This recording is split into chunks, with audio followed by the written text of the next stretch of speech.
Welcome to another edition of the Craig Carton Show. Great to have you here on another Monday. As we are now making it into the middle of April, spring is here. Tyrone Johnson's back after a week from Philadelphia because he was ill. We call that the Philadelphia flu. It's a real thing. You may have heard of the bird flu. You may have heard of the coronavirus. That's right. But he's got the Philadelphia flu, which kept him home for a week. But good to have you back, pal. How are you? Well, I'm glad to be back. It was a warm welcome. The sun's out.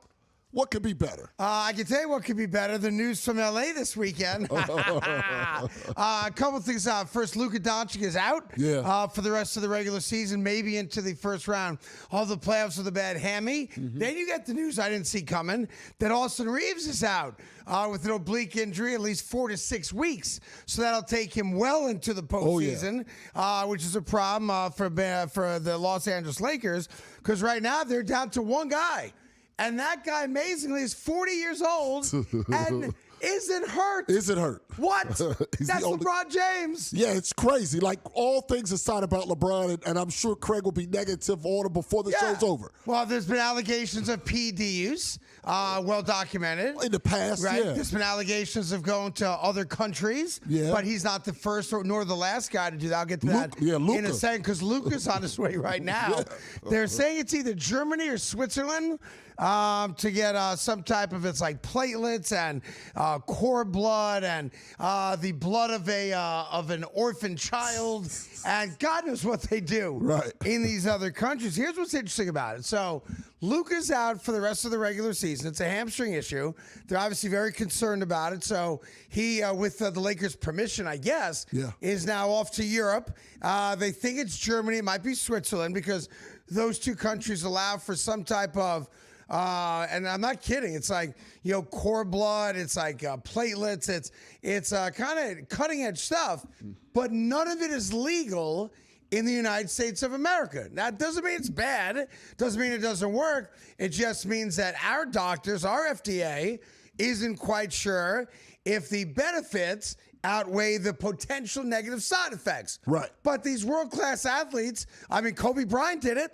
Before we start throwing stones at Luka, my only beef with it is this. During the season, I don't think an active player should be allowed to go to another country and get some type of treatment that, if he had that same treatment here, would require him to be suspended because it's an illegal treatment. That's the thing I can't wrap my head around. The NBA isn't going to say anything about it. The Lakers aren't going to say anything about it. And he's going to go to a country where there's a treatment and or a drug that is not legal in this country to play more basketball. Now, I respect the fact that these guys are willing to go to another country because of their desire to play. As a fan, I want everybody to go to Europe if you can get some type of help that's going to allow you to play for my team, that's going to give my team a chance to win. Like, if Jalen Brunson, needed something, get your ass to Europe as a fan. But I don't think the NBA should allow it. Yeah, they're in a tough spot there. Kobe's things were always in the off season. It was the knee. It was that crazy wonky figure he had going. This is different that it's during the season. Yeah. It is very different in that way. And then he's just going to fly back and go, okay, I'm good. We made it this far. Let's go. Yeah, and again, I don't think it's a drug. The way I read it this morning, where there are certain blood, like red blood cells get taken out, washed, put back in, supposed to help the healing. They do take, no joke, orphan child platelets or something like that. I assume the orphan's aware of it, or maybe he doesn't have any parents, so who's fighting for him, right? In any event, it's just weird to me that Western science isn't good enough for a world-class professional athlete to get help for a hamstring. That's crazy to me. Yeah, I don't know. I do like the fact that the Lakers are now dead, kaput, and they're out. Yeah. Even though they're the 3 seed right now, they're going to obviously fall. I can't see them winning another game. They lost to the Dallas Mavericks yesterday. LeBron James did his job. Had 30 points, played well, despite the fact he's the only offensive option for them now. But the LA Lakers season came to an end. And you could argue it came to an end when Luka went down first. That's an argument I would make. Yeah. Because the dude's averaging 33 points a game, is killing it. You could certainly make an argument that the Lakers season ended now that Austin Reeves is out. It sounds like the Austin Reeves injury is worse. Like they're already saying 4 to 6 weeks with him. With Luka, it's the next week and a half, and we'll see, right? I did find it interesting, though, that J.J. Redick claimed that when Austin Reeves had his MRI when they were in Dallas, I think it was in Dallas. That's right. They're claiming now that the Mavericks medical staff, with the Lakers trainers looking on, MRI'd the wrong side of his body. Did you see that? Yeah. Let me let you hear it for yourself. Here's J.J. Redick taking a shot at the Dallas Mavericks medical team. Watch this. Second one was today.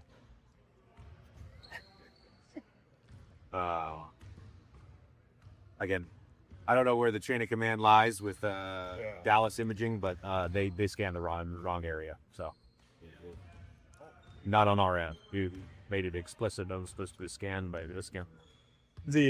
But you won't play tomorrow regardless. You can stop it there. It's all good. So the Dallas medical team, according to J.J. Redick, when they did the initial MRI to see what was wrong with the oblique, I guess the initial test came back nothing. Right. And then it turned out that they MRI'd the wrong oblique. Yeah. They only got 2 of them, right? Right. So I don't know how that happens. I do have a friend whose younger sister once broke her right leg playing soccer. Okay. And they put the cast on the left leg. Oh. Which is why, like, if you go in for any type of procedure now, they take like a Sharpie and they write like X's They mark on it. the side that's supposed to be operated on or MRI'd. Yeah. I guess in Dallas they didn't have any Sharpies. Well, maybe that was part of the trade. I don't know. Well, but if the Lakers go to him and say it's his right oblique, here, all right, you guys got it? Okay, when it's done, give us the imaging and we'll read it. Right. Just you guys take it. And then they come back with the left oblique. Yeah, maybe they thought it was the right side looking at him versus the right side of him looking at you. Yeah, like, or maybe, just maybe, the Dallas Mavericks staff said, this is payback for the trade. That's what it was. This is payback. You stole Luka from us. You gave us Anthony Davis. Who's already gone. Who's now in Washington. We're not going to MRI the right side to get you back. Yep. You got to sue him. If I'm the Lakers, I got to sue you. Could you imagine, by the way? Can you imagine if that was the case? Anyhow, Probably was. The Lakers are now dead and gone, and that's a shame because they're playing great basketball with the big 3 healthy. And while I still don't think the Lakers were good enough to win a championship, I agree. It's now a wrap. Like, I don't think they even beat the Houston Rockets. Let's say they play Houston in the first round. And I did think they were good enough to win at least 1 round. Right. The way they were playing. Still not a great defensive team, but now it's a wrap. Austin Reeves is out. He's been great, obviously. Luka Doncic out at least for the next week and a half. So if you're a Laker fan, the LeBron James era, and it's not his fault on this one, but the LeBron James era is going to come to a close without a single real championship. And what a shame that is. What a real shame that is. Whatever. That the Lakers are dead and the LeBron James Laker era comes to an end with another first-round exit, another failure of epic proportions, and I can't even blame LeBron for this one. Can't. We got a great show for you today. And let me tell you something right now. Happy to welcome a brand new sponsor to the program. Everybody's talking about weight loss injections because the results are so dramatic. They work by lowering blood sugar, as you know, and reducing appetite. So what if you're looking to lose weight, but you're not interested in a painful weekly injection, especially when you hear about some of those intense side effects? That's why doctors created a weight loss supplement called Lean. I got it right here. And the results are remarkable. They studied ingredients in Lean have been shown to lower your blood sugar, burn fat by converting it into energy, and curbing your appetite and cravings so you're not as hungry. But listen, Lean is not for the casual dieter if you only have a couple pounds to lose. The doctors at Brickhouse Nutrition created Lean for frustrated dieters with 10 or more pounds to lose. So let's get you started right now with this amazing product, Lean, 20% off and a free rush shipping so you can add Lean to your healthy diet and exercise plan. Visit TakeLean.com and enter Carton, C-A-R-T-O-N, just like my last name, for your discount. Promo code is Carton. Go to TakeLean.com. And in no time, you'll look as good as me. TakeLean.com.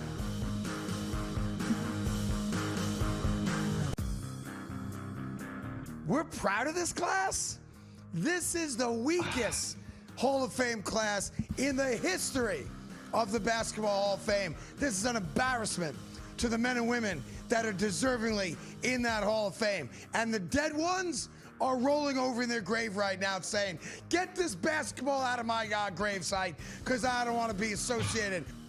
The Craig Carton Show, only on SportsGrid. Italy can't make the World Cup. That's wildly embarrassed. You know, Italy, to me, I think they're like the Cowboys, right?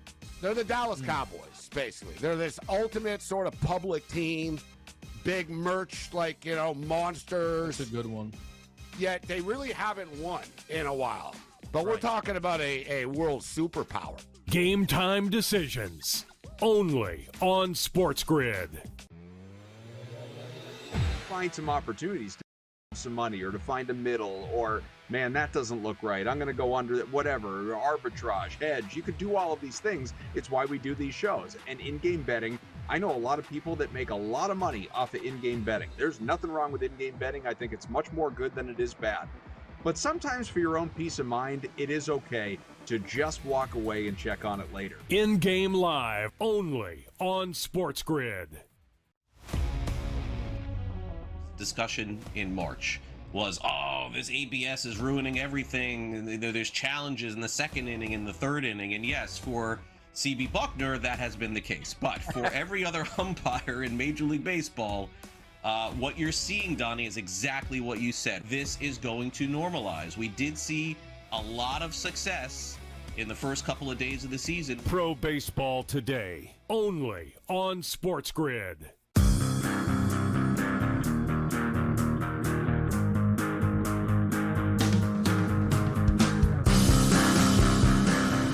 Welcome back to the Craig Carton Show. One other note on Luka we didn't get to in the first segment, we didn't have time for it, is that Luka's agents are now appealing to the NBA to allow him to be eligible for all the postseason awards, to obviously get that Supermax contract, and to be in the running, theoretically, for the MVP award this year, which he's not going to win because SGA right now seems to be a runaway favorite, and we'll get to that in just 1 second.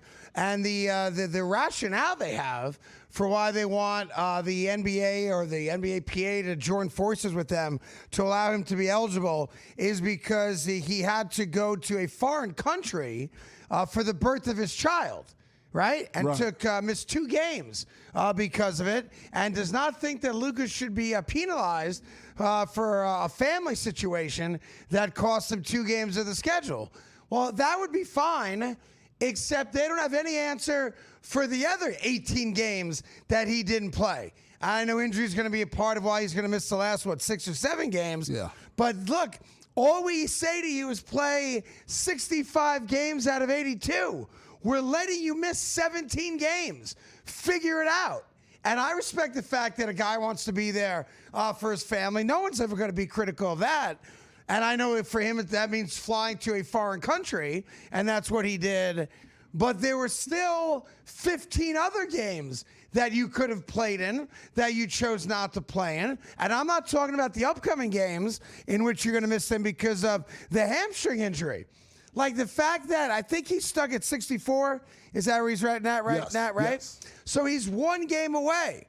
Well, I'm sorry, but I'm not sorry. You should have considered that when you took maybe the second end of a back-to-back off, when you were playing the Brooklyn Nets, who suck. So maybe you decided to miss that game.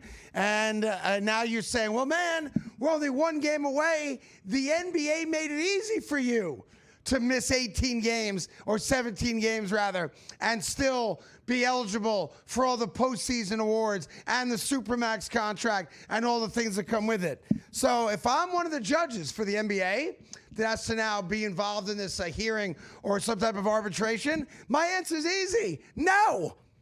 You played 64 games. Now, the fact that you got hurt, obviously you can't predict that. Mm-hmm. And it's sad that you got hurt, and I feel bad for you that you got hurt with 2 weeks to go in the NBA season, but that ain't my problem because we have set rules that were collectively bargained. The union asked for 65.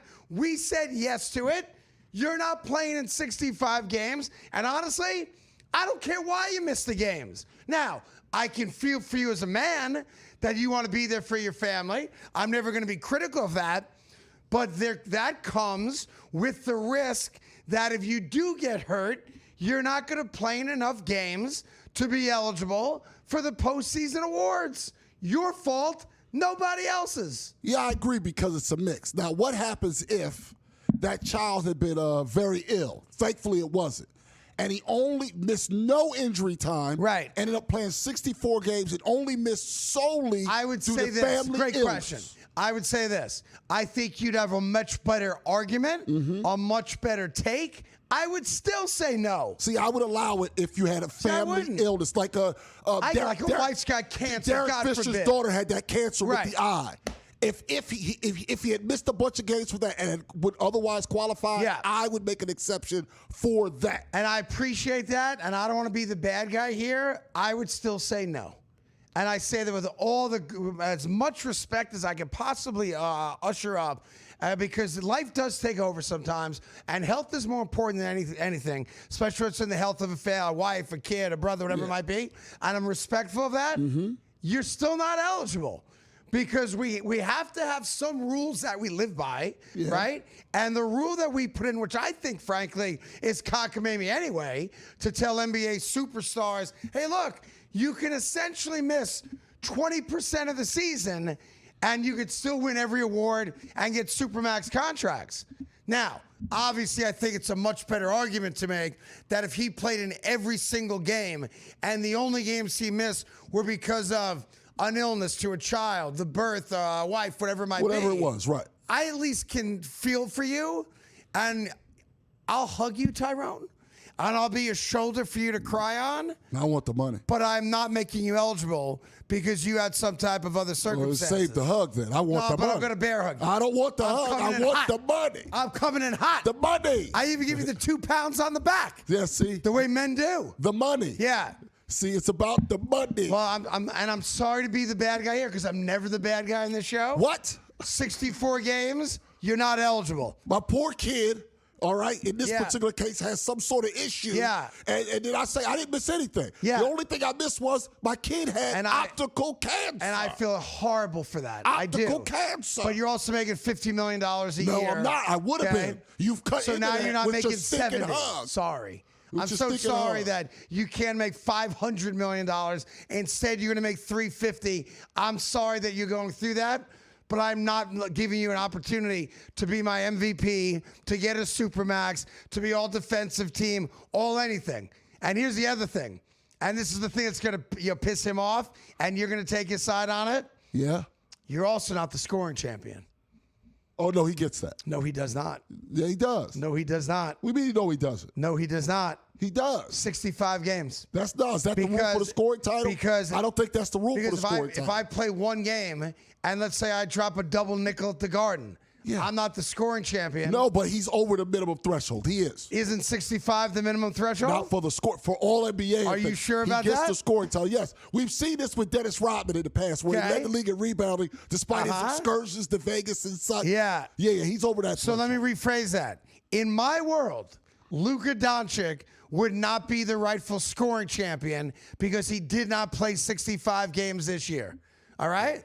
So I want to be very clear about that. So now SGA is the scoring champion, which makes him the MVP. Which he would be anyway. Right. But yeah. It makes the, and by the way, everybody out there's yelling and screaming at me for not investigating like hardcore deep analytics about SGA. Let me walk you through this. If your argument to me for why SGA should be the prohibitive favorite for MVP in a landslide vote because of deep set analytics, then you're not a basketball fan. You're some geek with a pocket protector who likes crunching numbers for IBM and doesn't really appreciate the sport of basketball. I love SGA. I have no problem with SGA being the back-to-back MVP award winner. My only beef was the spread between him and the guys like Jaylen Brown and Cade Cunningham and Luka and others. Not that he's not deserving of it, but he shouldn't be that big a favorite. So put your pocket protectors down and let us basketball fans talk hoop.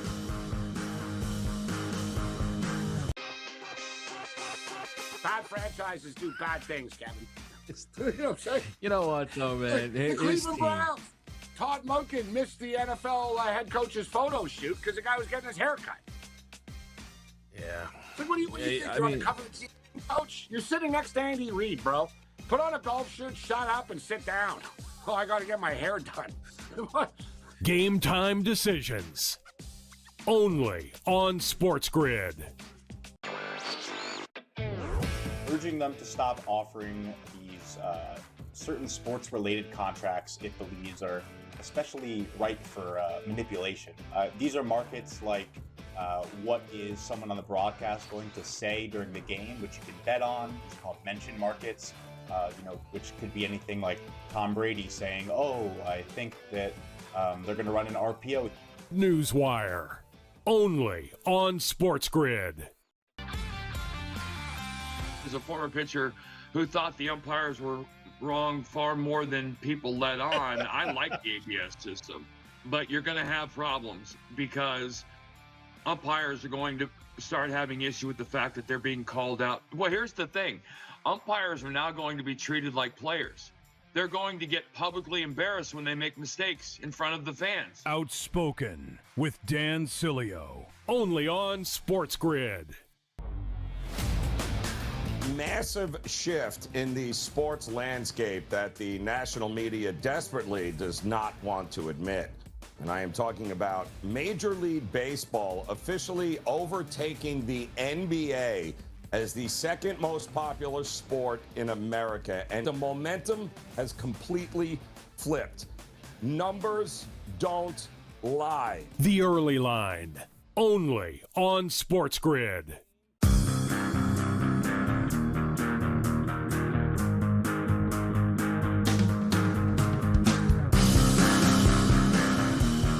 I'm just responding to a guy named Kit Hill on Twitter right now, telling him what I just said to you guys. If you want to argue with me about SGA's MVP, not just as MVP, but to be that big a favorite to an MVP, you should let guys like me and Tyrone just do what we do so you can learn a little something. So this guy goes by Kit, D-E-Z-E, Okay. 1. He says you need to either watch the games to research or shut the F up. So I'm writing back to him, you should sit this one out and let us guys, ball to talk it. Hey, there you go. There you go. Back right there. Reply. That'll All right, good. Hey, it's a mess. I can spend all day on Twitter some days when I'm in the right mood. Yeah, doing that, yeah. Masters Week this week. Show of hands, who cares? No. Oh, come on, Tyrone. No, here's why. I thought you were Pucks Johnson, not Forward Johnson. Now, come on. In all seriousness, right? No Tiger. No Tiger, right? Yeah. But as a person who likes the Masters situation, even though I know I would not be allowed there, I know that. Yes. But despite that, I do like the pomp and circumstance and all that stuff. I'll be honest. I get into it. Now, am I going to watch all 4 rounds? No. And on Sunday, I hope it's close, and I hope there's drama on Sunday. So, of all the tournaments, I'll watch the Masters probably more than any other tournament. I watch parts if of Tiger's not playing. Yeah, I watch parts of all 4 days. But I can't. I say it's just about golf in general. I don't know how people sit there all day and watch 7 hours of coverage. Right. Now, if you give me, obviously a close match on Sunday, and I happen to turn the TV on at 5 o'clock, you're with and it to it's the end. they're on the 16th hole. Yeah, you're there to the end. I'll watch the rest of that, 100%. I have my own favorites. I'm a Bryson DeChambeau guy. There you go. Because he's like a man of the people now with all the YouTube stuff. All right. So I'd like to see that guy do well. Plus, it pisses off golf's establishment because he's a live guy, right? Yeah. So I find myself rooting for a lot of the live dudes, right? Yeah, and I root against all of those guys. And I get it. And I know a lot of people do because, it's Saudi Arabia money and, you turned your back on golf and all stuff. Not even that. How about have a cut, you losers? Make it to the weekend. That's what I like about it. But here's the other thing. I appreciate that Scheffler's the best golfer in the world right now, That's Scotty who I Scheffler. root for. Right, so he's the best golfer in the world. So that's the guy you have an interest in. I think that's probably the majority of casual golf fans there are, right? But I got to be honest. I don't like Scotty Scheffler. What, because he's boring? A, he's boring, has zero personality. Yeah. But B, the one thing I do like about no matter what the sport is, Rob, your Huckleberry, I love international competition. I love it. Yes. I like when it's Team USA versus, and I don't care who the fill in the blank is, right? Mm-hmm. And I watched last year where they played over in Long Island, Mm-hmm. the Ryder Cup, right? And this dude who's supposed to be the best golfer in the world is missing 3-foot putts. Yeah. And I'm sitting there as an American going, I'll never root for you. You cost my country a Ryder Cup, you son of a gun. Well, so I just actively him? root against Scotty They Scheffler. got their ass kicked. He's supposed to be the best golfer Your on the boy planet. DeChambeau, all those My guys boy suck. came back on that Sunday. Eventually, but all right. But that Friday, Scotty Saturday, Scheffler's he's getting missing like smacked around. 80-yard wedges and 3-foot putts. He was. The pressure got to him. I don't think it's the pressure. It's that team thing. Yeah. These are individual weirdos going. Yeah, I also don't like the fact that people go crazy over a pimento cheese sandwich. Yeah, because which it's only like $2. Which though. barely has any pimentos or cheese on it. It's just like Wonder Bread. So $2 sandwich. Yeah, I do appreciate that. The prices have not changed at all. Yeah. They got a $1.50 egg salad sandwich. Yeah. I'd probably go for that. Yeah. Except, on a hot day down in Georgia. I don't know if we want that egg salad. That ain't gonna make it through. So when I gambled, I used to be in like a master's pool. Like there was a pool for all the majors. Yeah. So that made it more interesting. It'd be like you pick 6 golfers. They have, it's your total score, total like strokes. Yeah. Whoever the fewest amount, assuming all 6 golfers made the cut, you'd win. So that was fun. But now it's like, I used to be like, Thursday, Masters. I'm going to go to the Masters app. I'm going to have it on my laptop at work. Yeah. I'm going to follow along. Yeah. But I got to be honest. I'm more of a Tiger guy than a golf guy.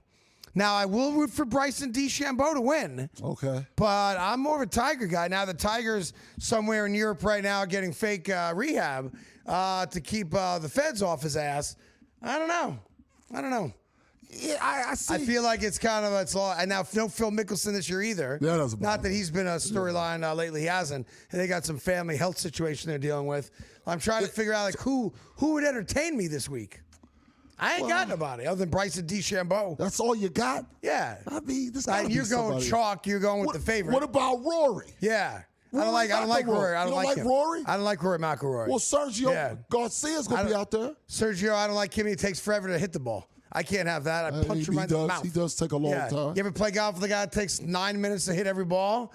And you're like, dude, come on. None of us are any good at this sport. I mean, I am naturally, but I don't like to talk about it. Yeah, you only mention it every week. Yeah. I'm a 6 handicap, which I've lost 2 strokes on my handicap this offseason because I haven't played much. Tommy Fleetwood? Never heard of him. Never heard of him. Never heard of him. Give me Freddie Couples and Bryson DeChambeau, and I'll watch the Masters. Tiger, you screwed me on this.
back to the Craig Carton Show. Great to have you here.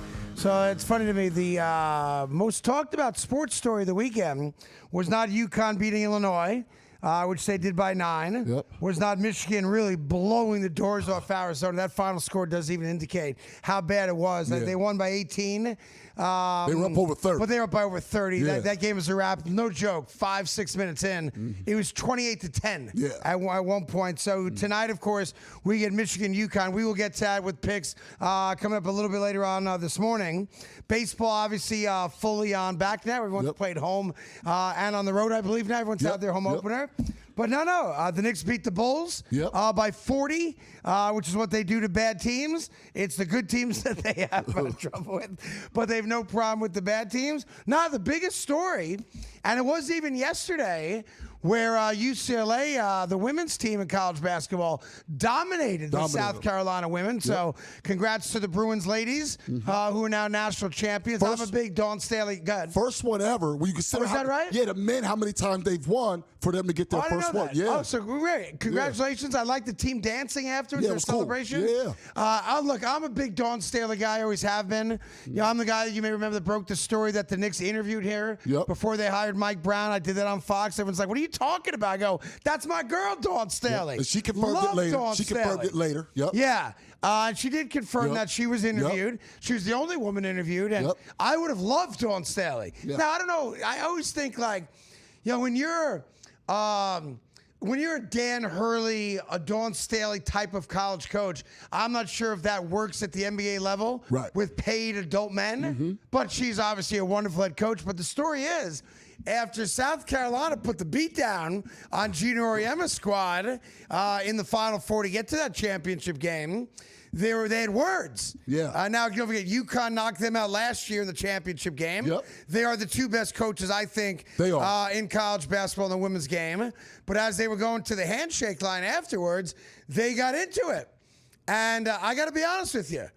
This was all on Gino Auriemma. It was. And he claimed afterwards that he was upset that before the game, she didn't shake his hand the way coaches do in the tournament. And it's not a rule, but it's something that does happen right before first tip.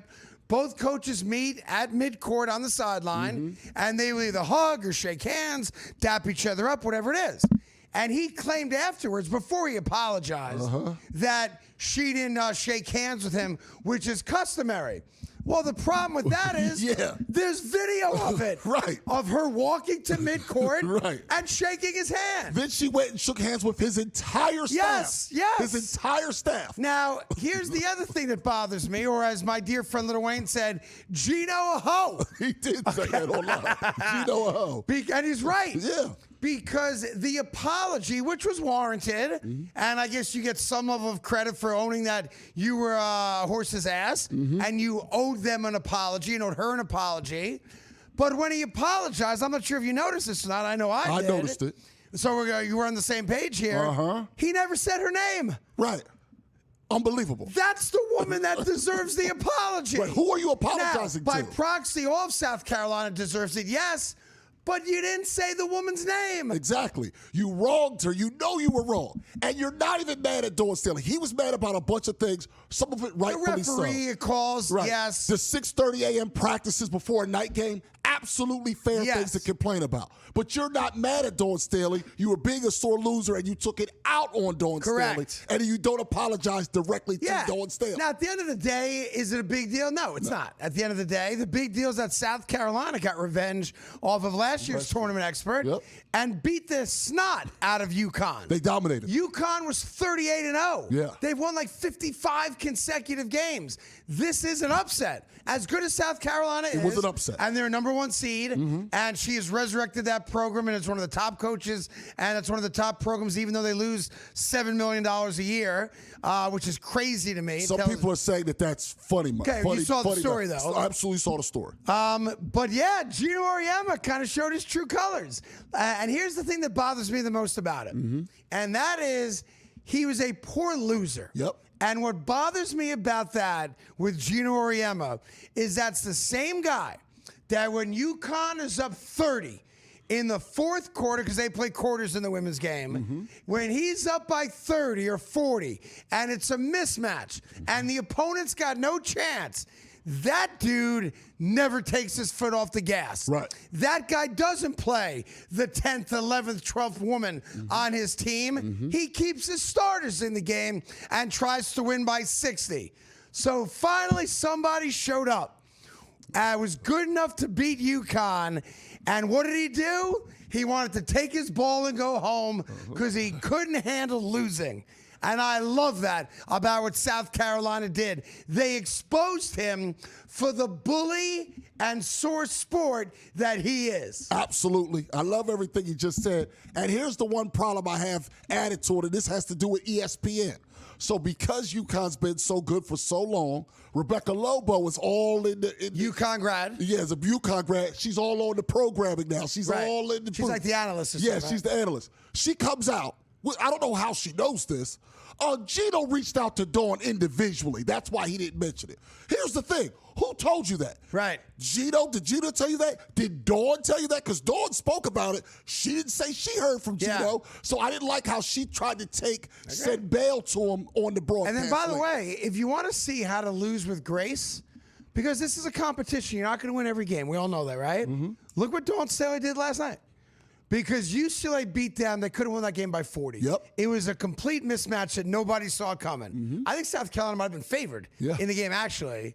And what did Dawn Staley do? Shook hands. She did the classy thing. And that shake hands, congratulations. You guys deserve it. Very proud of you. And, you know, that to me, that's what competition's all about. But here's the other thing, if I can just tell you the truth. Yeah. Because I don't want to act like I'm some Johnny-come-lately to the women's game, which I have no interest in. And I'm just going to bare my soul here if I can for a moment. I didn't watch a single possession of the women's tournament.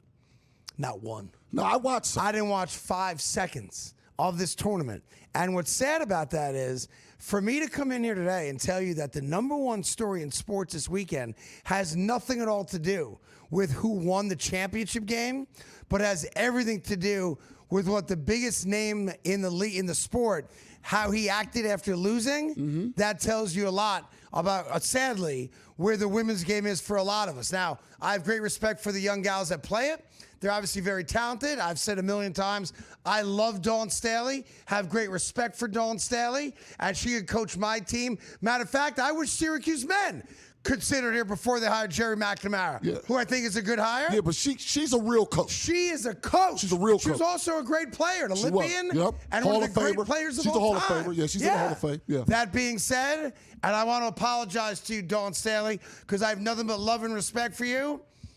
I didn't see a single possession of the women's tournament. Matter of fact, if I could give you guys some advice, I think the women's tournament should come after the men's tournament, not at the same time. Tough part. I got too much going on. I can't watch. WNBA draft is coming right up, and so the tough part is that why they're able to capitalize? For everyone that watched that game, there are players who played in that last game, who will then immediately be drafted. Okay, well, so that it really makes sense. helps them. It really helps them. Maybe you could play before the men's tournament. That I they don't could know. do. They also could do alternate. They can make sure it doesn't overlap in that. If the men are playing that Thursday, Friday, they play maybe that Monday, Tuesday. There's things they should do. Because I'm not into women's sports that much, but I love Dawn Staley. And if you tell me it's like really good competitive basketball, I might be more apt to watch it. But you know, baseball's already started.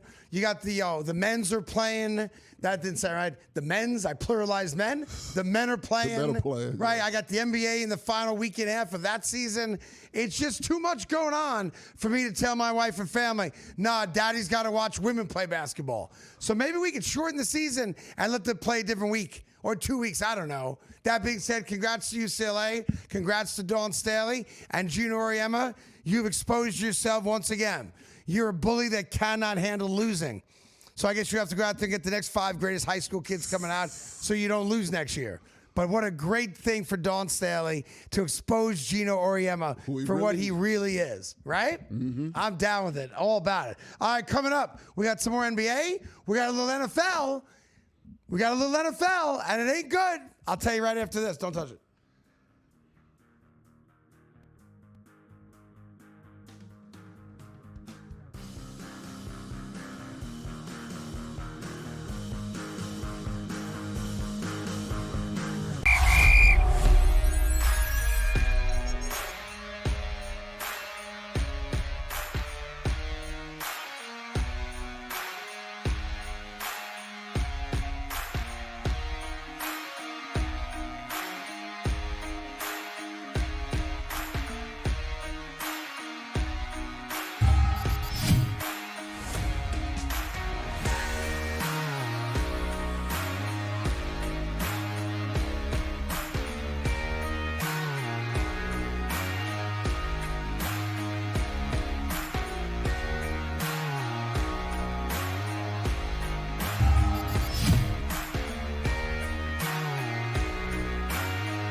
Welcome back to the Craig Carton Show. You know, every now and then there's a reminder that I happen to root for the worst franchise in all of sports.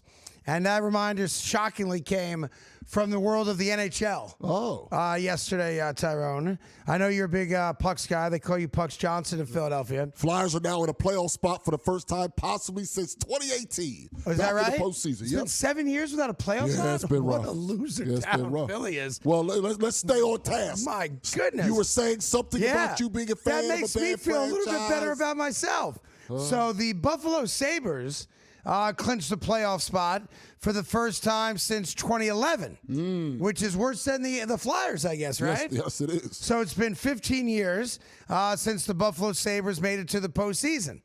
And that means that there's a new leader in the clubhouse for longest playoff drought. And I want to be clear that not playoff win, the longest amount of time you've gone without making it to the postseason. See, the Buffalo Sabres had that record. Yeah. Okay? Now the New York Jets do. The New York Jets' last playoff appearance was January of 2011.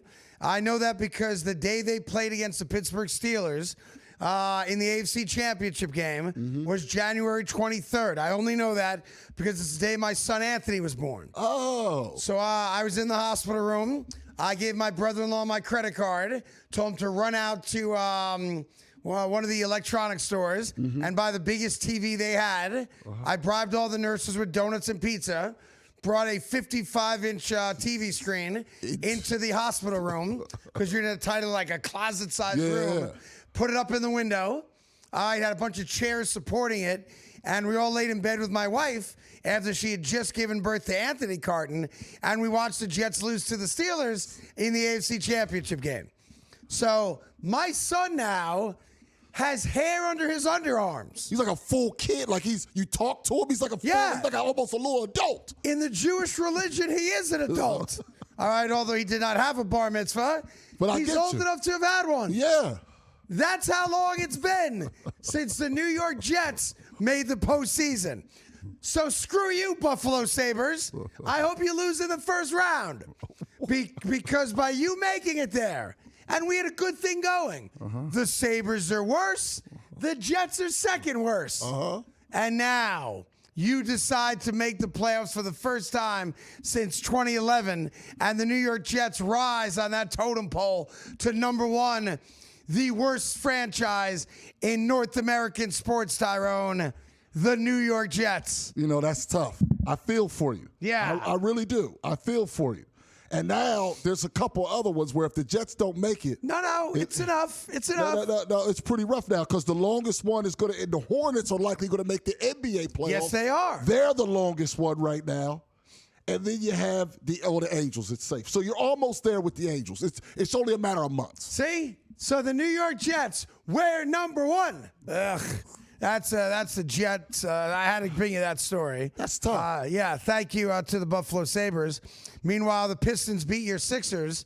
I mean, what an embarrassment. It was a second of a for your back-to-back. Sixers. The Sixers won the first of the back-to-back. God forbid you play 2 games in 2 days. No, they won. They went 1-1 in the back-to-back. Yeah, it's embarrassing. Right. It's embarrassing to go 1-1 in the back-to-back. You lose to the Pistons without Cade Cunningham, and because of that, the Pistons clinched the number 1 seed. First time since 2007. They've been a number 1 seed since November 2nd. This is the closest wire to wires we've had in a long time. For the Pistons. Yeah, they built up such a big lead there over the Celtics more than anyone, then the Knicks. Yeah. The Knicks have a 1-game lead right now over the Cavs for the 3 spot. Cavs right now the 4 seed. But the Knicks do, I think the Knicks' final 3 games are at home. You can fact check me on that. So I feel pretty comfortable that the Knicks will hang on to the 3 seed. And then we're a week and a half away from playoff basketball, which is great. Quick baseball note, though, because we're going to give picks on the championship game tonight coming up in a bit. You may have seen that Los Angeles Angels right fielder Joe Adell, A-D-E-L-L, robbed a dude on Seattle of a home run. And then he robbed the second guy of a home run. And then he did it a third time.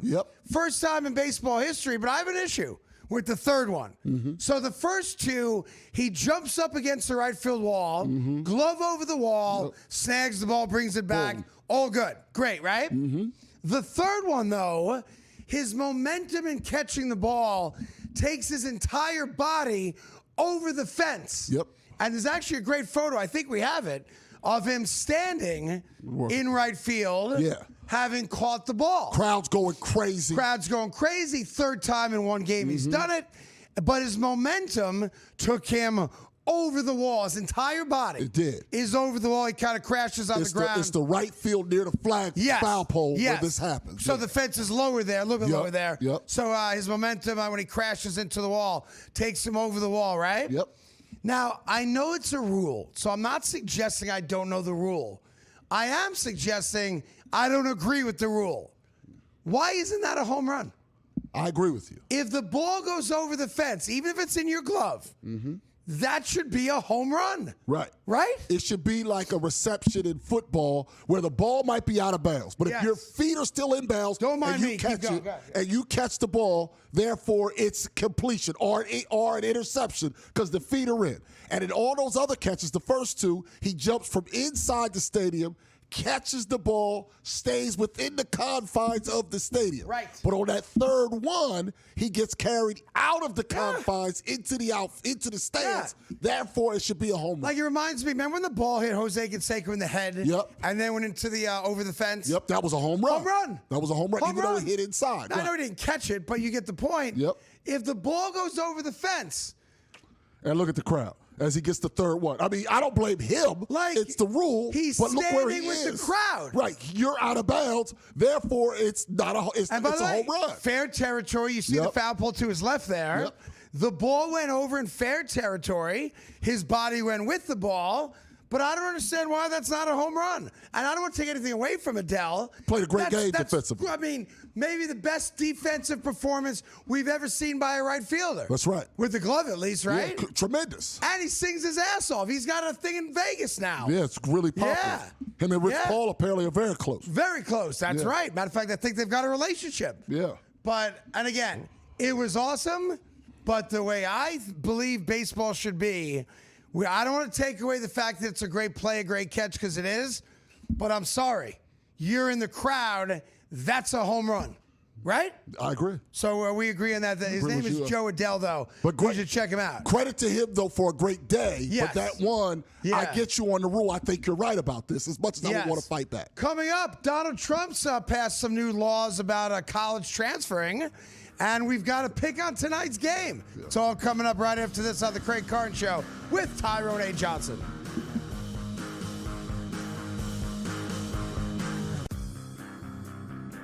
We're proud of this class.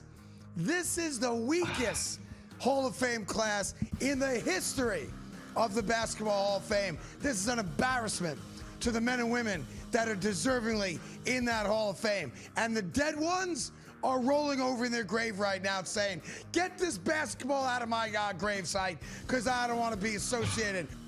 The Craig Carton Show. Only on SportsGrid. Italy can't make the World Cup. That's wildly embarrassed. You know, Italy, to me, I think they're like the Cowboys, right? They're the Dallas Cowboys, basically. They're this ultimate sort of public team. Big merch, like, you know, monsters. That's a good one. Yet they really haven't won in a while.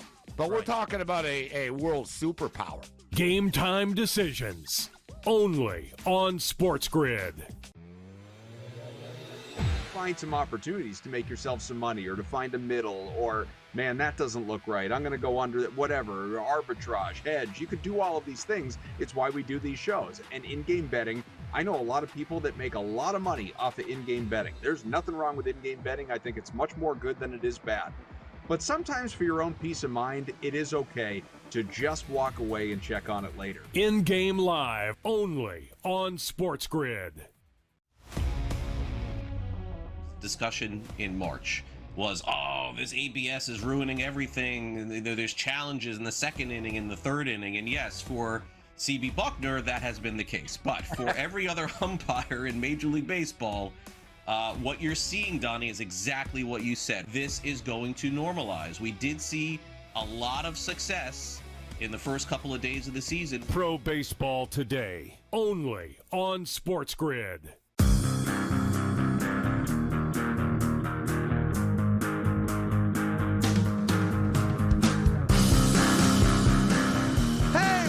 to the Craig Carton Show. So we got our picks on tonight's game. Here's what's great about it. I picked UConn to win it all before the tournament started. Tyrone picked Michigan to win it all before the tournament started. So one of us is going to come in here tomorrow peacocking like we are the champion of picking the tournament. Is that fair? That is absolutely fair. Yeah, so that's coming up in just a second. Real quick, I know it's an executive order, not an actual law, but I don't disagree with a lot of it. And this is Donald Trump's White House saying college athletes can only play a maximum of 5 seasons in a 5-year window. Yep. That allows for a red shirt, obviously. A maximum of 1 free transfer before you graduate. Otherwise, if you want to transfer a second time, you lose a year of eligibility. I'm pretty good with that one also. The only thing I would add to it is, if I've already used my 1-year free transfer, right, and the team I go to, because I like the coach's style, right, if that coach decides to leave, then I should get a bonus year to transfer also. Right.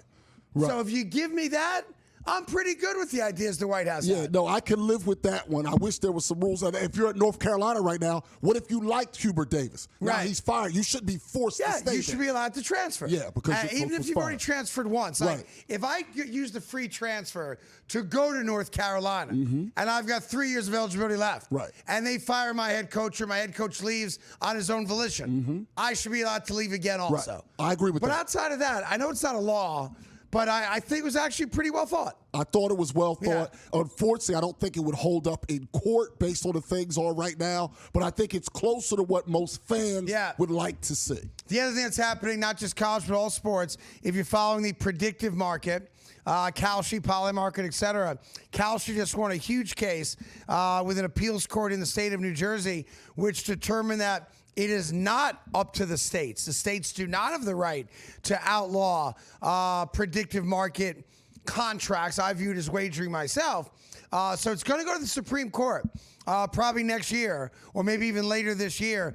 But a big blow to the states and the states' right to govern themselves when it comes to what I view as gambling.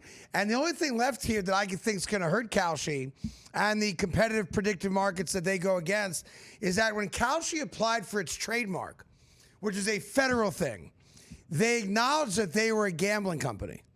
And that just came out in the last couple days. So if you acknowledge when you filed for your trademark that you're a gambling company, how do you argue now that you're not a gambling company, right? I don't know how you do that. So it's going to go to the Supreme Court, but a major blow to folks in New Jersey, and I think many other states. They're waiting to see what happened in New Jersey with their appeals court. And the appeals court, it's a 3-judge body. And you just need the majority for the decision. And it was a 2-to-1 vote. I'm not sure along political lines, which political lines, but it was a 2-to-1 vote in favor of the CFTC, the federal body governing Kalshi and Polymarket and the others, and is not a state decision. So that's a big blow for the states like really, Texas and California that don't allow any gambling, but also a big blow to a state like New Jersey that was the first to legalize online wagering and wagering on sports outside of the state of Nevada and to a limited extent Delaware, because they've been fighting against the Kalshis of the world because they want to protect the relationships they have and the tax revenue that comes in from the regulated gambling market, which is FanDuel, DraftKings, et cetera, et cetera. Yeah, the one thing I have not liked about the Kalshi was Rutgers, for example. You cannot bet in New Jersey on Rutgers games or Seton Hall games. On Kalshi and Polymarket, you can. Correct. And I do not like that because that was part of the reason that you want to regulate it for things like that. Yeah, it's an unregulated gambling market, and that's what I firmly believe it is. Which brings us now to tonight's championship game. I'm just going to tell you who I think is going to win. Tyrone's going to do it against the spread. I had UConn when the tournament started. I actually had UConn, Michigan. There you see right there. In the final, Tyrone had Michigan and Duke. Houston. Duke. Or Duke. I don't know that. Oh, no. Oh, mine was first. That's yours. I apologize. You and Michigan and Duke. Yeah. So I'll go first. I'm not going to change my pick now. And I can tell you this. From a spread standpoint, Danny Hurley has never lost a game against the spread from the Sweet 16 on since he became UConn's head coach. I know they're underdogged in this game, so they could lose and he could keep that record alive.